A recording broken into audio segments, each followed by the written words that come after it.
I am so honored to be here with everybody, but also to be here with you and to have this conversation. As he mentioned, we're going to be talking about future-proofing the sports economy and brand building into the future. But before we get into the future, I want to talk to you about, your background and your history. So, first of all, you go from ball girl to, this head executive. Talk to the people just a little bit who don't know your background and where you started about what a ball girl is and the fact that you created that for yourself and created that opportunity for yourself. Yeah, well, it's so interesting because growing up, I'm from Miami originally, and I was always an artist, and I love drawing and painting. Yes. And when I was 15, I remember telling my mom I wanted a job. And she was a nurse, and she was like, well, Mel, you can get a job as long as it's in whatever you want to do for the rest of your life. And at 15, I was like, I love watching basketball on TV. I've never played a day in my life. And I told her, you know what, Mom, I'm going to become the first female coach for the NBA. And she said, okay, go get a job in the NBA. And that's literally what I did. And so I wrote letters, I would draw pictures, and finally got connected to an equipment manager that ultimately gave me a shot. And he said, well, we don't have any girls. This is mopping up sweat, coming early, staying late, folding towels, and by the way, it doesn't pay. And I was like, doesn't pay? It's okay, I really want the opportunity, and my mother gave me no other choice. Yeah. So ultimately, that was the beginning of my career in sports. They called me in for a preseason game. I had never been to the arena, I've never seen a professional sporting event. But at 15 years old, I got to get on the court and learned how to rebound and learned how to do all these things. But I was so amazed at how television came to life through basketball, but ultimately the people and the relationships that I built over time just really broadened my love for the sport. So talk to us a bit about, your jobs, plural, with the Hawks. So I know that, there's the marketing side with the team, but then there's also the work that you do with the arena. And that foundational love that you built when you were a ball girl, just figuring things out. How does all of that come into the day-to-day in between those jobs? Well, what's interesting is after I graduated college, I ended up getting a job here in Atlanta at Turner Broadcasting, and that's what brought me to Atlanta. So I worked in media and entertainment for many years, and I really see the combination of all those experiences kind of coming together through creative, art, culture, through a lot of what we do with the Hawks. And ultimately, my role now is people say, oh, it's just marketing, and it's so much broader. And every team is structured differently. So for some teams, the marketing role may be one piece just on media. But within my world, it's everything from our game presentation, our community efforts, all of our basketball camps and clinics for youth, in addition to even working with influencers. And so it's much, much broader. And I think for me, being able to put all those pieces together, both creatively and strategically, really aligns. And I think the blessing in being able to do this here in Atlanta is that we also have State Farm Arena, which is an amazing venue. So working with all the promoters and all the events that we have in the building, truly being the town hall for Atlanta, bringing so many different people and personalities and shows and types of entertainment experiences in, we get to create moments for people. And that's kind of the best part of the job. I feel your passion. You guys feel her passion as she talks, right? So I feel your passion as you're talking, and I'm seeing you light up, particularly when you talk about people and bringing people together. What has your experience been like in navigating so many different people? Because in sports, when you talk about, what the future of sports is, there's no face almost that you're marketing to. It's like it changes every day, every second, every game, every, region. How, in marketing and what you do you navigate that? It just ever changing. Well, what's interesting is when I first came to the Atlanta Hawks, it was 2014, we had to define our brand and what our brand story is. And so we really kind of defined, as a Hawks brand, we wanted to be true to Atlanta. But the most important piece of that was really defining our target audience. And so back then, I learned very quickly that after 1994, I believe it was, when we traded Dominique Wilkins, it was a whole different vibe in Atlanta when it came to the Hawks. And so because of that, somebody really clapping for that? Right. That was a good trade? And so we really needed to understand how we can win back generations of Hawks fans that weren't really connected to the team and to the city, because the team wasn't connected to the city. And so we really defined our audience as next generation Atlantans. Yes. So for someone who is from New York, it doesn't matter what I do, I cannot get them to not be a Knicks fan. But if they moved from New York to Atlanta and they had kids in Atlanta, my goal was, how do I make their kids the biggest Hawks fans ever? Right. And so that sort of generational fan building strategy is a lot of what we put in place, now 10, almost 11 years ago, and we really see it come into place every day. So for the faces that we're looking at, it's how do we do the things that are really going to connect to this next generation? And obviously in talking about future proofing, understanding our audience and data and analytics has been so critical to that work. But now we're making decisions on a regular basis of where we take our brand, the kind of talent we work with, the kinds of decisions that we make, the technology that we infuse in our game experience to really bring in that face. And so with that, a lot of other faces come. Right. When you talk about the talent that you work with, and then we'll go to the brand. So talent first. Like I know some of the videos I see is like Boosie sideline at the videos doing his dance, right? But when I see that, I think number one, I was like, oh, that's brilliant, because he's a person that's super passionate about the game, but also passionate about being there, and people just attach to the things that he does. But not even him, seeing moments like that and then making it a thing where he becomes a staple or whoever else becomes a staple along with the team. How do you determine what that looks like? Because sometimes those viral moments are just a moment. How do you know when to lean in and when to really rally the troops around those type of talent? We have an amazing social team, a content team. We actually built an internal team called Hawk Studios, our own internal agency that are really focused on telling our brand story from our perspective. And so when you come to our games, there's all of Atlanta. It's amazing and a blessing to be able to be a CMO of a team like the Atlanta Hawks and the amazing city of Atlanta, because it's nothing but talent and culture.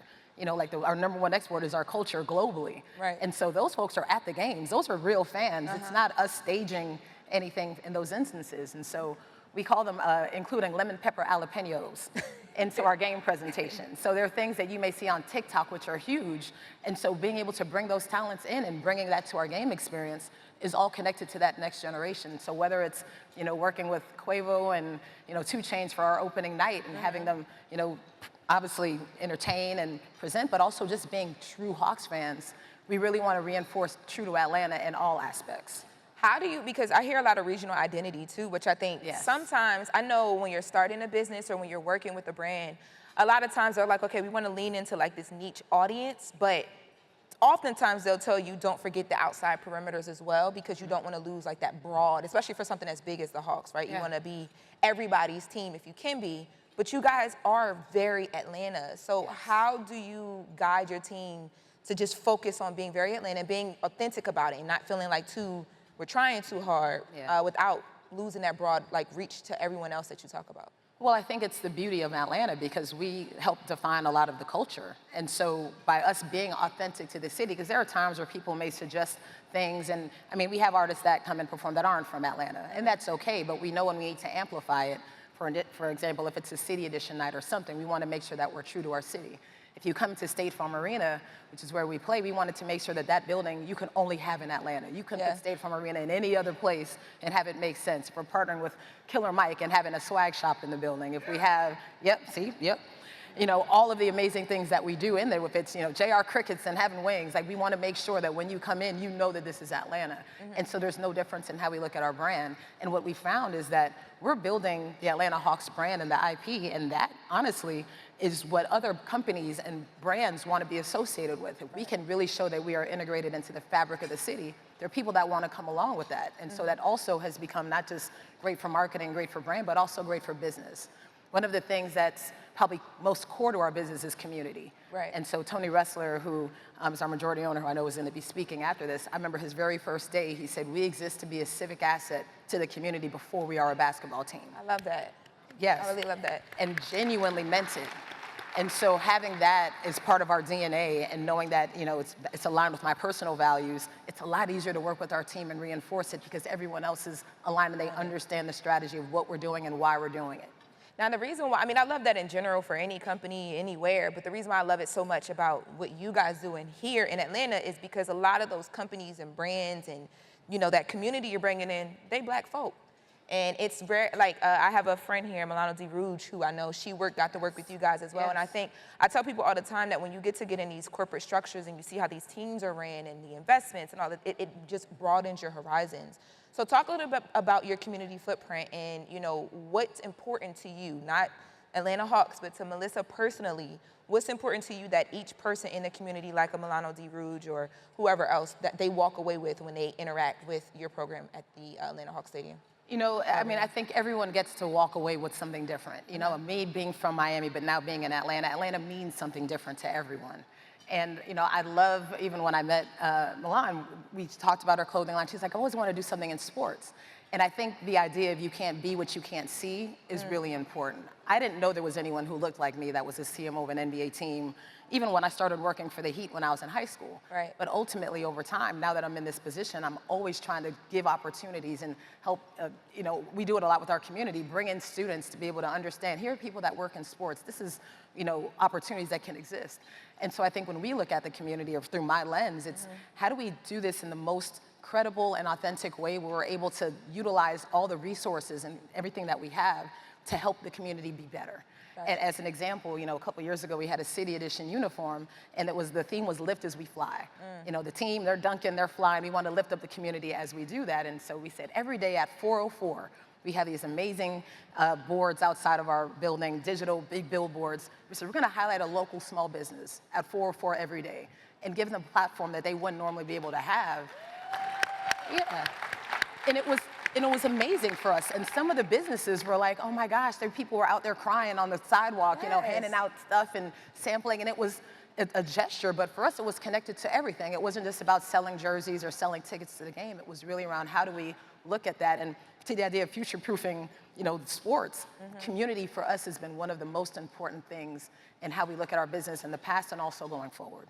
What do you think has been your biggest success in really leaning into digital across the, you know, the arena, but also like the team? What's been like one of your biggest success points of like, we did that? I mean, I think we have so many different ones because when you look at digital, it could be the things that are consumer facing, but also a lot of what we're doing behind the scenes. Talk about that. We have an amazing Chief Technology and Innovation Officer, Kim Ramito, who may be here, who's phenomenal. And I think since she's come on board and really partnered with our team, it was how do we look at all of our data and our analytics and all of our information through one pane of glass where ultimately everyone can understand and see and get the information that we need in order to make our business better, be more efficient, understand more about our audience. And so I think sometimes it is a technology you see outside, but now, I mean, we're looking at AI in a lot of really interesting ways. How can we predict behaviors for our fans in the future? And so I don't know if there's any one thing that we've done. What I really am proud of what our social team does is how do we look at our technology and even things like our social platforms in new and unique ways. Y'all do really good at that. Yeah. Because I'm not like a big sports person, but like you guys pop up on my feed because it's very like fresh. You tap into like culture and pop culture really well. Yeah, and for us, it's always how do we lean in, but we have to understand our audience. And so even having people on the team that look different, it's diversity across the board. While obviously Atlanta is, you know, a great city for many different audiences, for us, we know that diversity and inclusion is a really big part of our brand and always has been and always will be. And so we lean into that across. But I'd say technology for us, across the board, is consistently evolving. Now, I know a lot of people, there's been so many conversations across sports about ticket sales and getting physical people in seats. I know you guys do a lot of like initiatives to bring into the, you know, stadium, but what has been, you know, your strategy there with just making people want to come out and actually sit and see a game and not stream it and how do you lean in when they want to stream it and not sit in a physical seat? Yeah, I mean, the world is changing very rapidly. And we'll say even with the way that technology is today, obviously the new NBA deal and streaming platforms, fans can watch games on more platforms than ever before. Yeah. And a lot of them are looking more at sports personalities and folks who are creating content to give them the play-by-play of the game versus watching the whole game. So I think for our next-gen strategy, it's very intentional because in order to get them to continue to come to games in the future, we have to make it worth their while. Right. But I will say from a ticket sales strategy, the NBA has done a lot over the past few years. They've created the NBA Cup, which I know is currently going on, to try to get fans interested. Obviously for basketball, we know that once, you know, Christmas hits and it's like, all right, now we're on to the second half of the season, getting ready for playoffs. Yeah. So the beginning of the season, we do a lot of different things, whether it's, you know, unique platforms, theme nights. We've always really leaned into what's really Atlanta. HBCU night is one of our biggest nights. We're actually honoring Outkast at our game tomorrow night. That's fire. Based on the Rock and Roll Hall of Fame. All right, for the Rock and Roll Hall of Fame? Yeah, okay. Yeah, for their induction. And so like we always are looking at ways that we can connect to Atlanta, the city, but find relevance for our fans to bring them in and really ultimately it's creating an amazing experience. We do that better than anyone else. And so I've had, you know, folks that travel to different teams and they're like, when I come to Atlanta, it's a party. Right. And we really want to look at how do we make this the most Atlanta experience ever. So we really, really look at, you know, consistently being #1 in game presentation across the NBA. is the way to do that, and getting people indoor and having them want to come and experience it here, because it's a great night out at the end of the day. Chef G. Garvin is our chef at the arena, and he's phenomenal. And so it's not just looking at it through one lens, but across all. Now, you talked a bit about the athletes becoming sports personalities. That has become such a big thing because people have podcasts and they're streaming and, you know, all of these things. I know it can work really well for you guys, like when your teammates or their teammates are out and they have podcasts and people are coming on and it leads into ticket sales. But I also know it can potentially be crazy when they get on there and say crazy things and now the team has to answer for it. What have been some of your like best moments and kind of like, why do we have to deal with this when it comes to that? Just people being able to have their own voice on these platforms. You know, I think we've been really fortunate to have an amazing group of guys in our team that are high character. You know, I think our coaching staff and, you know, our GM, we really recruit guys who are amazing. So we haven't had a lot of those like, oh, I wish you do this. One thing I would say is, you know, during COVID, and obviously in the summer of 2020, there was a lot going on and it was really, really challenging. And at the time, our head coach was very vocal and was going out and doing things in the community. And it was amazing for us as a brand because it was aligned with what we believe. And so often, you know, not just players, we have personalities that are doing things. For example, I was just telling the folks backstage, DC Young Fly, we did a podcast we created with him last season called Hawks AF. Love that. Which is Hawks and Friends. And DC is, we call him the energy coach. You know, like he is such a big, authentic Atlanta-born Hawks fan. Yes. And sometimes he gets really passionate. And we're like, okay, DC, okay, that's great. But you know, we're together in this, so we're doing our thing. But you know, this is our second season of Hawks AF, and it's amazing working with him and just seeing how much it's grown as a platform, but just, you know, the love that people have. And so sometimes, especially in sports, there's so much passion associated with sports, and you can't necessarily tell people to turn it up or turn it down. Yes. But I think allowing players to have their voice and use their platforms in their own way is truly important. And I think we've worked with a lot of guys now that are doing so many great things in the community, and we try our best to help amplify the work that they're doing through our channels as well. I was watching well, I feel like we should clap for that. That was good. I was watching an interview you did with the CEO of Revolt. It was like one of the CEO conversations that he does. Davio. And you said there are a bunch of questions that you always ask yourself when you walk into a room, like, what's the problem and how can I solve it, and what keeps you up at night? So I want to end with those two questions. So first question is, what's a problem right now that you see as you are trying to take sports branding into the future, and how can some of the people here solve it for you? Wow, I mean, that's a really big question. I mean, I think that there's a lot happening, you know, in the space and just with the economy and fans. Like, there's a lot in the world and that energy, and we talk about it internally, but, you know, as we look to the future, I'd say the thing that's probably most on our mind right now is AI. And the way that people are consuming is so different. So even if it's, you know, in the past, you would go and search something and go to Google and find a homepage. Now no one is looking at a homepage. You're going, you know, your chat bot or whatever you name it is telling you exactly where to go, what to buy. And so needing to make sure that we are ahead of the curve in that way. So if you're even curious of, hey, what's the best event happening in Atlanta today? It's a Hawks game. Here's a link to buy the ticket. And so we have a great team of people that are actively working on that on a regular basis. But I think as we continue to look at how do we adapt technology and evolve as technology evolves, you know, getting in front of streaming, making sure that our young fans still want to participate with us and come to our games is something that we're always thinking about consistently, and trying to find ways that we can continue to innovate. So AI companies, streaming companies, listen, she got some plans. I better help her figure it out. And the last question, what's keeping you up at night right now? Like, what are you trying to, like, actively get over the hump about? You know, I have an 11-year-old daughter, and on a regular basis, she's keeping me up at night in a lot of different ways. But it's interesting because, you know, literally this morning, she was looking at something on her iPad, and I'm like, what is she looking at? What exactly is this? What's happening?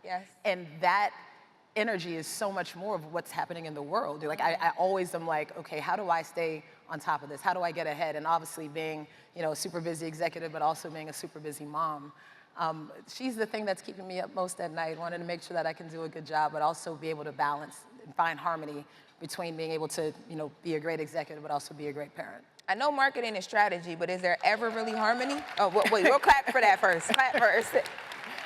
I'd say there's never balance, but I believe you can find harmony.